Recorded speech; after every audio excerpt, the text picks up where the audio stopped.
In April 1942, the Pacific seemed calm. The decks were washed, the wounded logged, the weather reported mild. Among the names on the medical ledger was a Navy nurse, Evelyn Harper. She signed her last entry at 4 p.m., treating a sailor for shrapnel wounds. By midnight, she was gone. The telegram home declared her drowned. There was no body, no uniform, no bracelet returned. A closed casket stood for a life erased. For 40 years, her family carried silence, told not to ask. Then, in a basement archive in Tokyo, an old crate was opened. Inside lay a silver bracelet, engraved with her name, intact after decades. It should have been at the bottom of the sea. Instead, it lay in enemy storage, tagged and forgotten. A vanished nurse, a false drowning, and a relic that should not exist, questions that could no longer be buried. Before we begin, tell us where you're watching from today. And if you want more stories like this, don't forget to subscribe. The attic smelled of dust and mothballs. Claire Donovan pulled down the cord and let the ladder creak open, sending a cloud of insulation across the narrow hall. She was 32, a teacher of history by trade. But the history that haunted her family had never appeared in textbooks. It lingered instead in the attic of her aunt's house, sealed in a trunk older than she was. Margaret Harper waited below, thin arms crossed, a scarf around her frail neck despite the heat. She was past 70, but her eyes were sharp. "It's up there," she said. "I could never open it. Maybe you can." Claire climbed the rungs. The light bulb flickered once, settling into a dim orange glow. In the corner stood a Navy-issue trunk with brass locks, tarnished green, a paper tag, yellowed and brittle. Hung from one handle, property of Lutton E. Harper, USN, 1942. She crouched, brushing dust from the lid. The initials were carved into the brass plate E.H. Her grandmother's name, Evelyn Harper, declared drowned in the Pacific 40 years ago. Claire whispered, almost to herself. All these years, and no one asked why. Margaret's voice floated up from the hall. "We asked. They told us to stop." Claire pulled the trunk forward, dragging it across the boards. The lock was stiff, but not sealed. She clicked it open, and the lid groaned upward.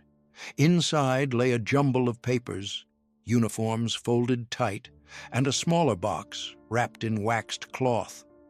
She lifted out the uniform blouse, its white fabric yellowed, the Navy Nurse Corps insignia still pinned to the collar. The fabric smelled faintly of salt. "Nothing was ever returned to us after the funeral," Claire said, staring down at it. Margaret's footsteps tapped on the stairs. She joined her niece in the attic, her hands trembling as she touched the edge of the trunk. "That's why I knew. They buried an empty coffin. No effects, no body, just a telegram." Claire found a bundle of envelopes tied with string. She slipped one free. The postmark read March 1942. The letterhead bore Navy insignia. She read aloud, "April approaches. We may be moved again. Rumors say Manila won't hold, but there's talk of special orders, something beyond field work." Claire looked up. "Special orders?" Margaret shook her head. "I never saw those words before." They set the letters aside and uncovered the smaller box. Claire unwrapped the waxed cloth, revealing a steel ledger book stamped with the Navy crest. The pages inside were lined columns, patient names, treatments, signatures, near the back. Evelyn's handwriting filled rows, crisp and clear. Dated April 8, 1942. She treated shrapnel wounds, prescribed quinine, signed her name Lutton E. Harper. The next page was blank. Claire traced the last signature with her finger. This is the last thing she ever wrote. Margaret's lips tightened. No, that's the last thing they let us see. The attic air felt heavier. Claire could almost hear the ship's engines, smell the sickbay disinfectant, feel the Pacific pressing in. She imagined Evelyn writing that final line, unaware that her life was about to vanish into a silence ordered by someone else's pen. Claire closed the ledger and looked at her aunt. "You kept this sealed for 40 years. Why now?" Margaret lowered herself onto a stool, her breath shallow. "Because you're the only one who won't stop, and because last week I had a dream. Your grandmother stood on the deck, her bracelet shining. She said only one thing: it wasn't the sea." Claire swallowed. She had seen that bracelet once in a photograph, silver, engraved with her grandmother's initials. It had gone into the Pacific with her, at least. That was the family story. "I thought it was just grief," Margaret said softly. "But when I woke, I knew. That trunk isn't an inheritance. It's a warning." Claire tightened her grip on the ledger. The orange bulb buzzed overhead, shadows stretching across the beams. She felt the first pull of something larger, a thread that would not let go. Margaret leaned close, her whisper barely audible. It never touched the water. "I know it." Claire froze. "What do you mean?" Her aunt's eyes fixed on the trunk, as if the brass plate could still burn her fingers. Margaret spoke with finality. "Your grandmother never left the land." The attic fell silent, dust drifting in the dim light, as if the house itself held its breath. The ledger page was blank, except for a name circled in red. The living room smelled of old varnish and lamp oil. Claire sat with the trunk open on the carpet, papers spread across the floor.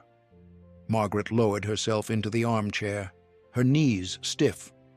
Between them lay a single sheet of paper creased into 4 neat folds.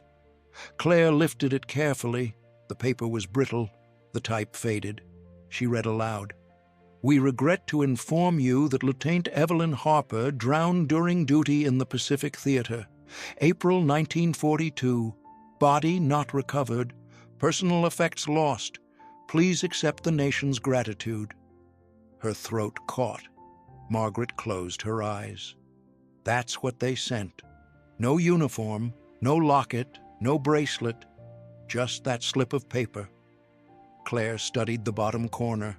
A handwritten string of numbers was scrawled in blue pencil, not part of the typed text. "This isn't standard." "Is it?" Margaret shook her head slowly. "Your grandfather asked about it once. They told him it was a routing code. But he'd served. He knew better." Claire leaned closer. "This isn't routing. It's a cipher." Margaret opened her eyes, their sharpness still intact beneath age. "I begged for an investigation. I wrote letters. They sent me form replies. Then silence. They wanted me quiet." Claire pressed her thumb against the telegram, feeling the ridge where the pencil had pressed deep. She thought of her grandmother signing that medical logbook the day before she vanished. A living woman reduced to a coded number and a 2-sentence lie. "I teach my students about governments, about truth in documents," Claire whispered. "But this is erasure." Margaret's hands trembled as she reached for the folded telegram.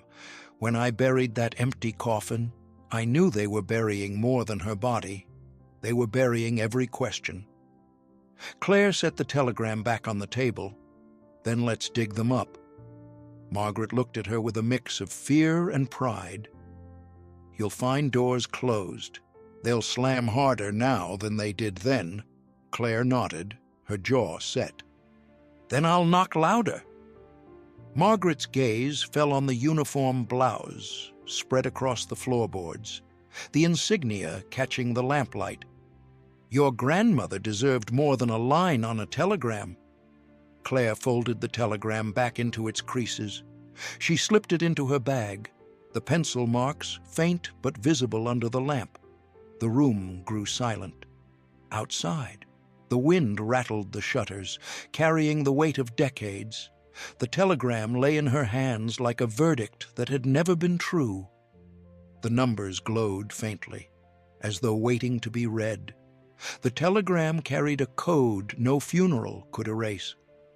Claire sat cross-legged on the attic floor, the lamp casting long shadows across stacks of envelopes.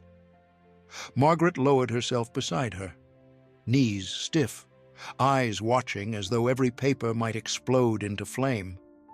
Claire untied a bundle of letters with a frayed string. The first was dated February 1942, addressed to Dearest M. The handwriting was strong, certain. She began to read aloud. "They've told us little. We patch wounds. We watch skies. Rumors say Manila is already lost. Still, there is talk of orders beyond the ward, something they don't want written down." She stopped. "Orders beyond the ward?" Margaret's face tightened. She hinted once. "In a letter they let through. I thought it grief, not code." Claire picked up another envelope, its edges scorched. Inside, a half sheet with most of the text missing. At the bottom, only a fragment survived. "If I do not return, know it was not the sea." Margaret reached for it, but Claire pulled it back, eyes locked on the broken sentence. They knew. Someone cut her off before she finished. Margaret whispered, "Commander Avery." Claire frowned. "Who he was, the officer who came here in 43, said he'd check on us. He took a stack of letters from that trunk, fed them into the fire right there in the hearth, said they were too personal. I watched. I saw words vanish in the smoke." Claire's jaw clenched. "And you let him?" "I was 27, grieving, alone. He wore the uniform, carried authority. What could I do? He told me if I resisted, they'd cut your grandfather's pension." Claire laid the scorched fragment flat on the floorboards, her fingers trembling. He destroyed her voice, but one piece survived. Margaret's eyes filled with tears. "It's haunted me every night." Claire shuffled through the bundle again, pulling out a photograph folded in half. She opened it slowly.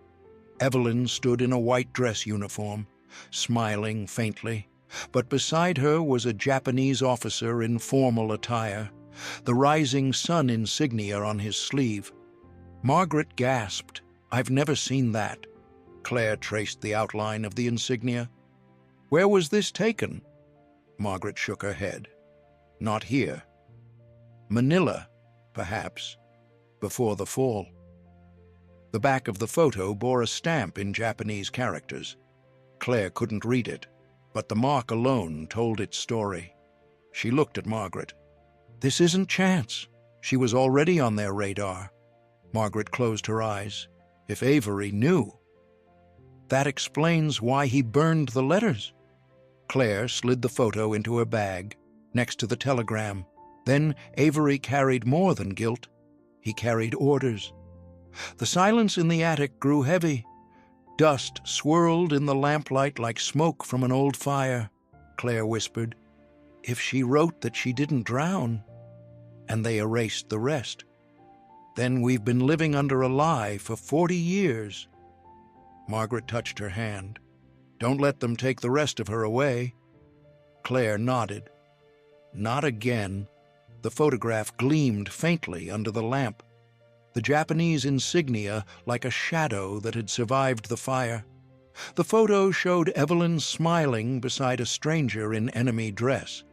The Pentagon's corridors smelled of wax and cold marble. Claire walked with her bag clutched tight.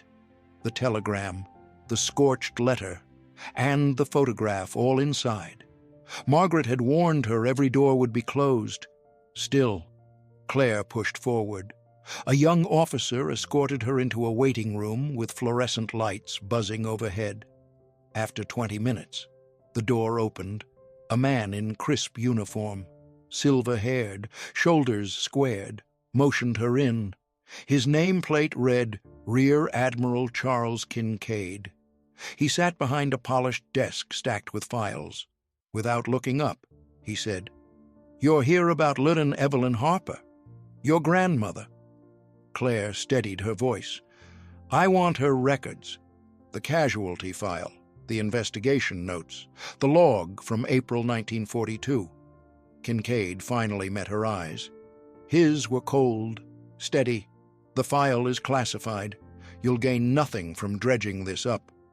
Claire opened her bag and placed the telegram on his desk. "This is all we ever received. A funeral with no body. A lie wrapped in navy paper." Kincaid glanced at it, expression unchanging. "War leaves gaps. Not every gap needs filling." She placed the scorched letter fragment beside it. This was nearly burned.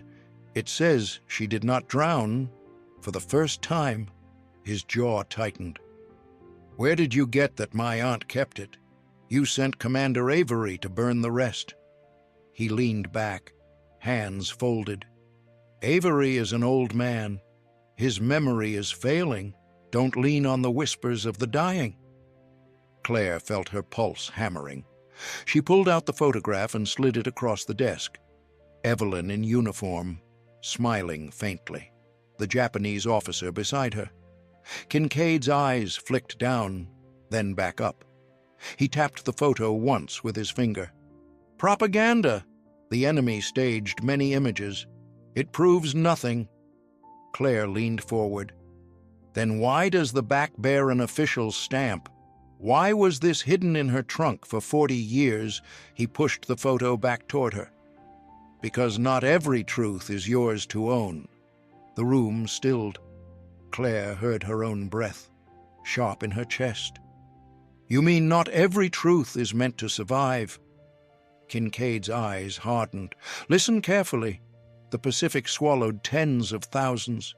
Your grandmother's case is closed. You will not find her in our files." Claire's hand shook, but she kept her voice steady.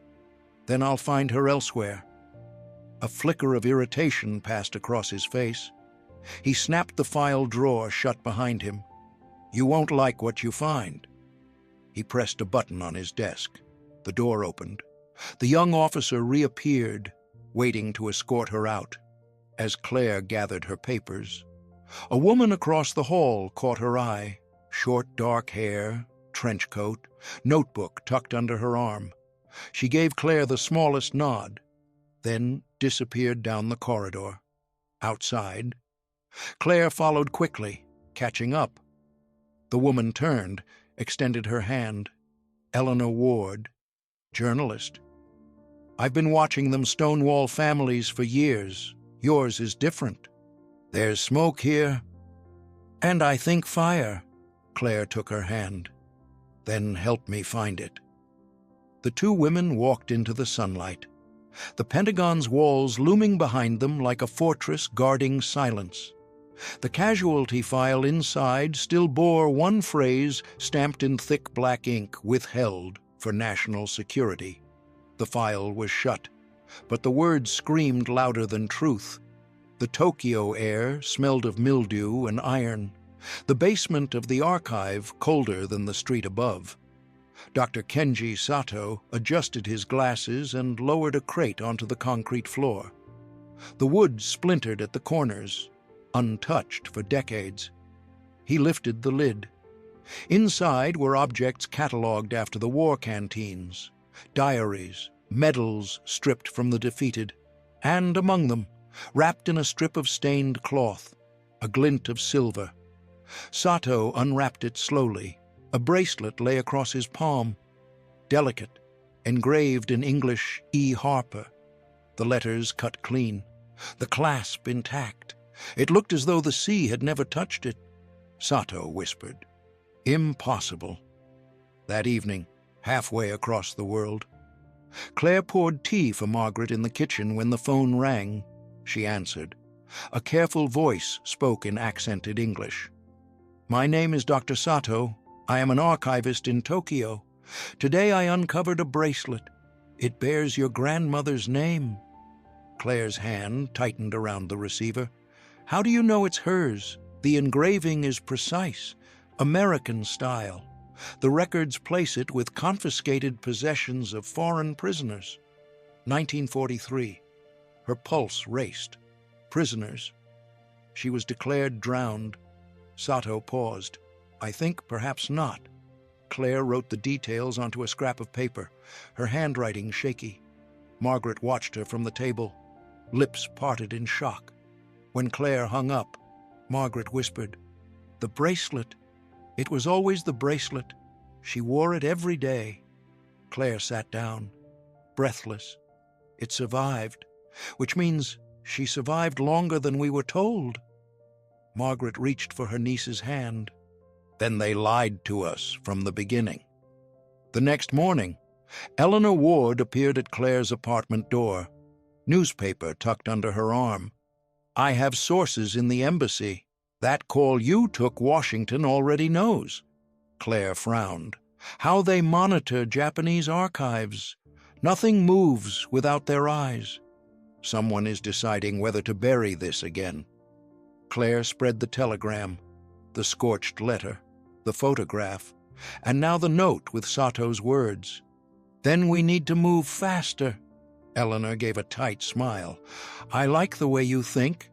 But across the Pacific, in the U.S. Embassy compound in Tokyo, a secure line buzzed. An officer answered, jotting a note. His voice was low, deliberate. "The bracelet has surfaced. Americans connected. Advise immediate containment." The fluorescent light flickered in the basement where Sato repacked the box. He heard the echo of footsteps in the hall. Not colleagues, not archivists. Too heavy, too fast. He tucked the bracelet into his coat pocket. The crate's lid slammed shut just as a shadow crossed the doorway. The bracelet gleamed in the dark, refusing to be hidden again. The rain over Washington fell in thin needles, turning the streets into glass. Claire sat at a diner booth with Eleanor. The telegram and photograph spread between their coffee cups. She could feel her aunt's eyes on her, even from across town. Margaret had begged her not to go deeper, but Claire couldn't stop. The bell above the diner door jingled. A man in a dark overcoat entered, moving with the quiet confidence of someone used to being followed. He walked straight to their booth and slid in without invitation. "Claire Donovan," he said, his voice measured, "and Eleanor Ward. My name is Richard Collins, Office of Naval Intelligence." Claire tensed. "You've been watching us." Collins stirred her untouched coffee with a spoon, then set it down. "Dr. Sato reported the bracelet.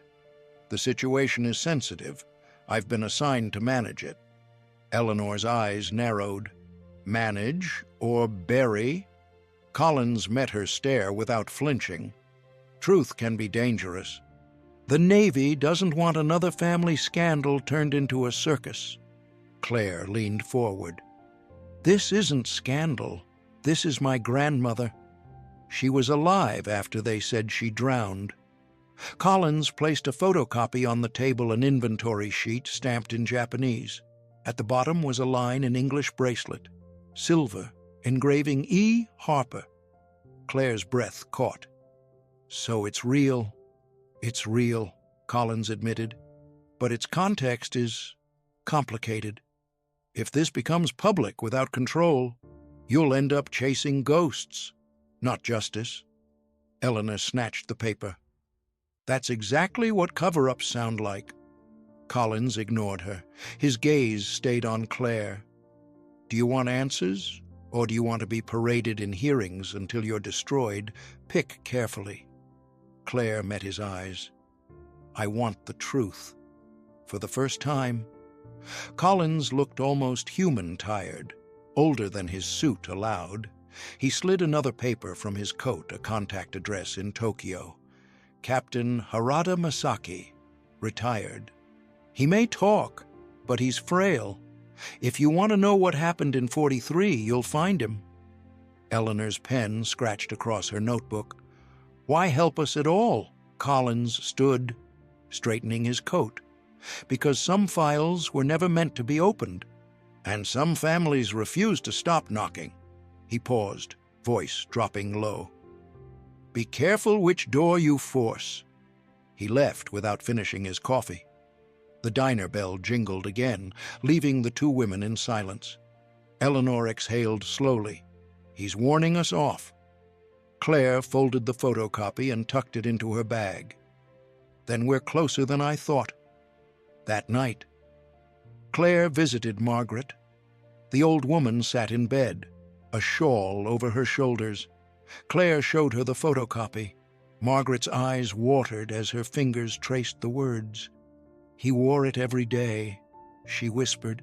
"She never took it off. If this is real—" Then they lied from the first hour. Claire kissed her aunt's forehead. "I'll take it further, for both of us." Margaret's grip tightened around her wrist. Her voice broke. "Don't let them silence you the way they silenced her." Claire nodded, but as she left, a car sat idling across the street, headlights off. The silhouette inside struck a match, the flare of the lighter briefly illuminating a familiar face. Richard Collins, watching. The cigarette ember glowed, a signal that the hunt had begun. Tokyo, in autumn, carried the scent of wet concrete and diesel smoke.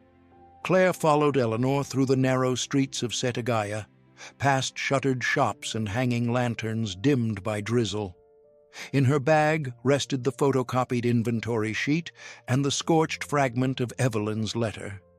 Each step felt heavier, as if history itself pressed down. They stopped at a weathered wooden house. A young man bowed them inside. The air smelled faintly of incense and old tatami mats. At the far end of the room sat an elderly man in a gray robe, his face lined with decades of unspoken memory. His name was Captain Harada Masaki, once an officer of the Imperial Japanese Army. He looked at Claire with eyes that seemed to pierce the years. "You are her blood," he said in halting English. Claire's throat tightened. "Evelyn Harper, my grandmother." Harada nodded slowly. "We called her the nurse. She came to Tokyo in 1943, not by choice." Eleanor leaned forward, her notebook ready. "She survived the ship. She was captured." Harada closed his eyes. "Not captured in the way you think. She was transferred. There were exchanges, unofficial. We moved her under orders from men I never saw. She tended wounded prisoners, but also she was questioned." Claire's hands clenched into fists. Questioned about what he opened a drawer beside him and pulled out a leather-bound ledger. Its spine cracked. He slid it across the table. Inside were names written in Japanese and English, prisoner records from 1943. Claire's eyes raced down the page. There, underlined in thick ink light, Evelyn Harper. Her breath caught. She whispered. She was alive. Harada's hand trembled as he touched the page. "I saw her once. She gave water to a young man." Her eyes met mine. She did not look broken. She looked defiant. Eleanor scribbled notes furiously. "Why is her name here? Why underline it?" Harada's gaze darkened because she was not like the others. They believed she knew something about codes, about medical shipments. I do not know if it was true, only that she became valuable. Claire's voice sharpened. "What happened to her?" The old man's eyes dropped to the floor. "She was taken away. After that, silence. I asked once, and they told me never to ask again. I obeyed. I have carried it like a stone for 40 years. Claire reached across the table, her voice shaking. "You saw her alive." "That means they lied from the very beginning." Harada gave a faint nod. "Your Navy knows more than you think. She did not belong to us alone." The rain tapped harder against the paper walls. Eleanor looked up from her notes. "Why tell us now?" Harada's shoulders sagged. "Because my nights are filled with ghosts. I will not die carrying hers. Claire closed the ledger gently, her heart pounding. The room seemed to tighten around her, the weight of revelation suffocating. Harada whispered one last sentence before rising slowly to his feet. His voice was almost broken. She knew too much. The ledger lay open, her name carved in ink like a wound. The embassy library smelled of dust and varnish, a hollow place where secrets pretended to be order. Claire sat at a long oak table while Collins dropped a slim envelope in front of her. "Microfilm," he said. His voice clipped. "Recovered from a burned archive in Yokosuka. You wanted proof. This is as close as you'll get." Eleanor slid the envelope toward her, eyes narrowing. "Why burned?" Collins smirked without humor. "Because not everything survives 40 years of war and silence." Claire pulled out the reel. The celluloid edges blackened, parts melted into jagged curls. They carried it to a small projector. The machine whirred, light spilling onto the screen. Rows of names scrolled by captives, assignments, movements, then static, then black streaks where fire had eaten the film. Suddenly a frame froze.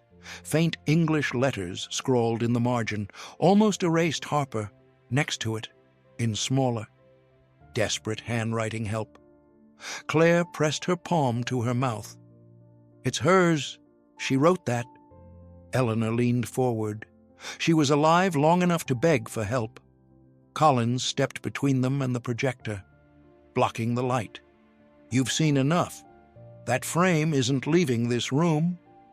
Claire's voice cut like glass. "You brought me here to dangle truth, then lock it away."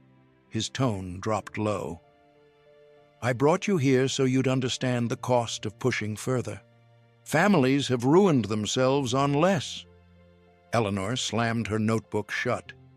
"And governments have ruined history by deciding which lives matter." Collins ignored her, his gaze fixed on Claire. "Your grandmother stepped into something bigger than herself. Bigger than you. Stop before you join her." Claire stood, her fists trembling at her sides. "You think fear will silence me?" Collins's eyes softened for a brief second. "No, I think grief will." He shut off the projector. The room fell into darkness. The image of the desperate handwriting still seared into Claire's vision. Eleanor grabbed her arm and pulled her toward the door. "We need copies. We need insurance." Claire clutched the reel to her chest, feeling its brittle edges. But Collins's hand clamped over hers with sudden strength. "This reel stays," he whispered, for a moment. The three of them stood locked in a silent struggle, shadows flickering against shelves of forgotten books. Then Collins slowly released his grip. "Take it, if you want. Just know possession isn't protection. It's a target, outside." The night air smelled of gasoline and rain. Eleanor glanced over her shoulder. "He'll come for it." Claire held the charred reel tighter. Her grandmother's desperate word pulsed in her mind like a heartbeat. "Help." The reel crackled in her hands, the word burning through the dark. The hospital ward was dim, its windows veiled with yellowed curtains. Machines beeped faintly, but the bed in the corner seemed untouched by time. Commander Thomas Avery lay beneath thin sheets, skin pale as parchment, breath shallow and rasping. Claire stood at his side, clutching the scorched letter fragment in her hand. Eleanor waited near the doorway, pen poised, eyes sharp. Avery's gaze fluttered open, cloudy eyes focused on Claire, and for a moment he saw Evelyn. His lips moved before sound came. "Harper." Claire leaned close. "I'm her granddaughter." "You signed the report that buried her." He coughed, his chest rattling. "I signed what I was told, by who orders above my rank. Special transfer. They said."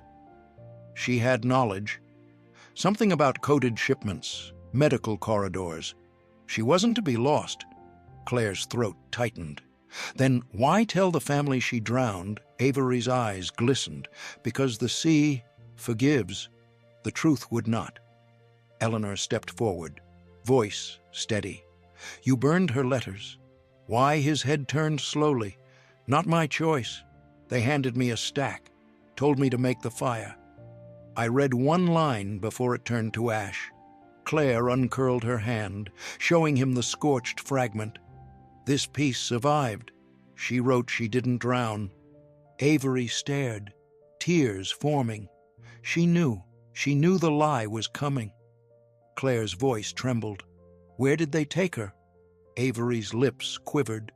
Tokyo, not prison, not camp, something worse. They wanted to use her hands, her training. They wanted experiments.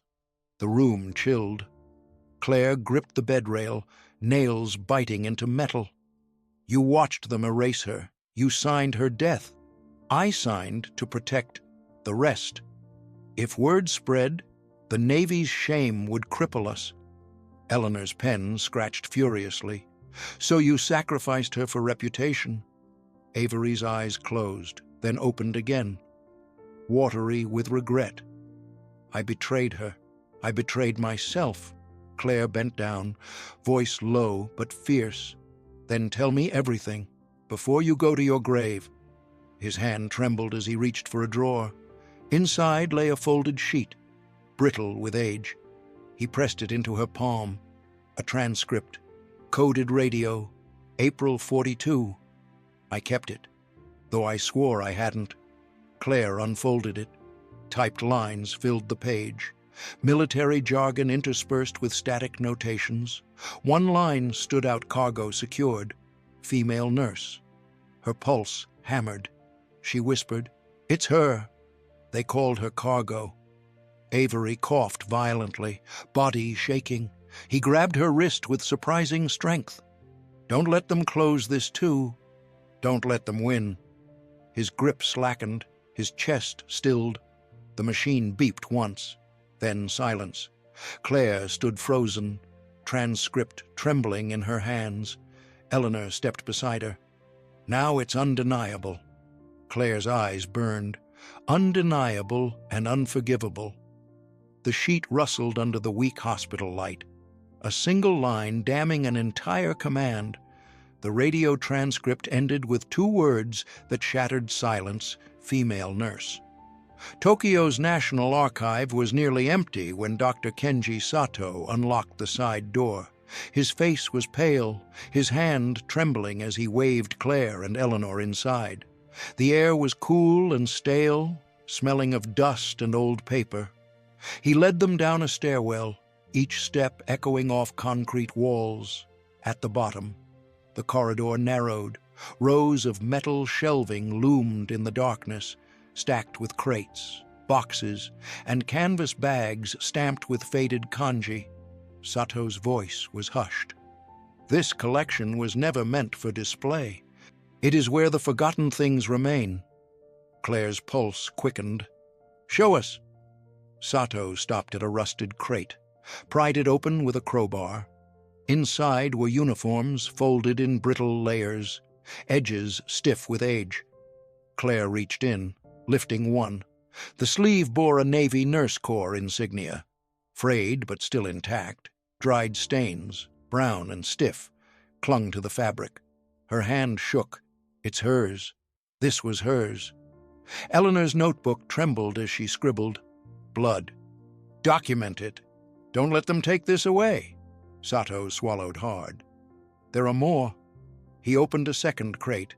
Diaries, dog tags, fragments of bone, each tagged but never returned. I discovered these years ago, but no one asked questions. Until now. Claire knelt, touching the blood-stained sleeve to her cheek, fighting the sting in her eyes. 40 years, hidden under concrete. A noise cut the silence. Footsteps in the corridor above. Heavy, approaching. Eleanor's head jerked up. We're not alone. Sato's face drained of color. I didn't tell anyone." Claire rose, clenching the sleeve in her fist. The sound grew louder. Boots on stone. Then the stairwell door groaned open. Figures descended, 2 men in suits, their silhouettes stark against the faint light above. Behind them, another shadow followed, moving with deliberate calm. Collins. His eyes swept the basement, settling on the open crates. "You shouldn't have come here." Claire's voice cracked with fury. "You knew all along." Collins's tone was even, almost weary. "Some truths keep nations standing, others break them apart." Eleanor snapped her notebook shut. "And you've chosen to break families instead." Collins stepped closer, his gaze locked on Claire's clenched fist. "Give me the sleeve." Claire tightened her grip, the insignia digging into her palm. "Over my dead body." The basement lights flickered, shadows stretching across the shelves. The blood-stained fabric seemed to pulse between them, an artifact too heavy for one family and too dangerous for a government to admit. The sleeve dripped silence, a stain refusing to be erased. Rain hammered against Eleanor's apartment windows in Tokyo, streaking the glass like ink across paper. Claire sat at the kitchen table, the blood-stained sleeve folded in waxed paper before her. Eleanor paced, cigarette burning low between her fingers. Dr. Sato sat in silence, his eyes cast down. On the table lay a fresh document, pulled from Eleanor's latest source inside the U.S. Embassy, a classified memorandum dated 1946, stamped both American and Japanese seals. Claire unfolded it slowly. The typewritten lines were cold. "Bureaucratic, in light of post-war arrangements and strategic alliance, certain cases of unconventional prisoner handling shall remain undisclosed in perpetuity." Her hands trembled. This is it. They knew. They agreed to bury her. Eleanor flicked ash into a tray. "Your grandmother wasn't a casualty. She was a bargaining chip," Sato whispered. "I feared as much. After the surrender, archives were cleansed, Americans came, choosing what would remain visible. The rest was boxed away, like her bracelet." Claire read aloud the final paragraph, case terminated. "No repatriation, no disclosure. Signed, Rear Admiral Charles Kincaid." The name struck her like a hammer. Kincaid. He told me her file was closed because of gaps. But he signed this. Eleanor's eyes narrowed. He wasn't guarding truth. He was guarding himself. Claire shoved the memo into her bag. "Then we take this home. We put it under lights they can't control." A knock thundered at the door. Eleanor froze. Sato whispered, "They've come." Claire stuffed the sleeve, the memo, the telegram, all of it into her bag. Eleanor stubbed out her cigarette, grabbed her coat. The knocking turned into pounding. A voice called out in English, cold and sharp, "Open up, U.S. Naval Intelligence." Claire's breath hitched. "Collins," Eleanor mouthed. "Back door." They slipped into the alley as the front door splintered behind them. Rain slashed their faces as they ran. Papers pressed to Claire's chest. They ducked into a narrow passage, hearts hammering. Claire's voice was hoarse. "If we keep this buried, she dies again. If we show it, we risk everything." Eleanor pulled her close, eyes fierce. "Then risk it. History is written by those who refuse silence." Claire clutched the memo tighter, the ink bleeding faintly from the rain. The memo ended with 3 words stamped in black case, terminated. 1946. The Senate chamber buzzed with cameras and murmurs, a theater dressed as justice. Claire walked slowly down the aisle, her bag pressed tight against her side. Eleanor strode beside her, shoulders squared, notebook in hand. Dr. Sato followed quietly, his face pale with shame. Margaret had not lived to see this day. Weeks earlier, Her voice had failed, but her final words echoed inside Claire's mind. "Don't let them bury her again." At the witness table, Claire opened her bag. She placed the silver bracelet on the wood. Its engraving glimmered under the harsh lights. E. Harper. Senators leaned forward. Cameras zoomed. A single artifact more damning than 1,000 words. Collins sat in the gallery, expression unreadable, eyes never leaving the bracelet. Rear Admiral Kincaid shifted in his seat at the back, jaw clenched, his signature already visible in the leaked memo displayed on a screen. Claire spoke into the microphone, her voice steady despite the tremor in her chest. "For 40 years, my family was told Evelyn Harper drowned. The Navy sent a telegram, staged a funeral, and locked her truth in a vault. Yet here is her bracelet, found in Tokyo. Here is a memo proving her case was silenced. And here am I, to tell you she deserved better." Silence spread across the chamber. A senator cleared his throat. "Miss Donovan, are you suggesting collusion between our government and Imperial Japan?" Claire looked directly into the cameras. "I'm not suggesting, I'm proving." Eleanor slid the memo across the table for the record. Sato bowed his head, whispering in broken English, "Forgive me." Kincaid rose suddenly, his voice thunderous. "You endanger national security. You dishonor the service of thousands," Claire shot back. "You dishonored her when you erased her." Gasps rippled through the chamber. The chairman banged his gavel, demanding order, but the cameras had already captured every word, every face, every lie laid bare. Collins stood quietly, slipping from the gallery. By the time Claire turned, his seat was empty. When the hearing ended, aides scrambled to contain the storm. Officials dodged reporters, denying responsibility. Yet the bracelet remained on the table, gleaming in the light, unanswerable. Eleanor packed her notes, her eyes meeting Claire's. "We exposed them. It won't heal you, but it will scar them." Claire touched the bracelet one last time, the cold silver biting into her skin. She whispered to it as though Evelyn could still hear. "You weren't drowned, you were silenced, and now you are heard." As she rose to leave, a congressional aide leaned close, his voice a whisper meant only for her. "Your grandmother wasn't the only one. There were others, many others." Claire froze, the chamber spinning around her, the bracelet still burning beneath the lights. The bracelet gleamed like a wound, refusing to close.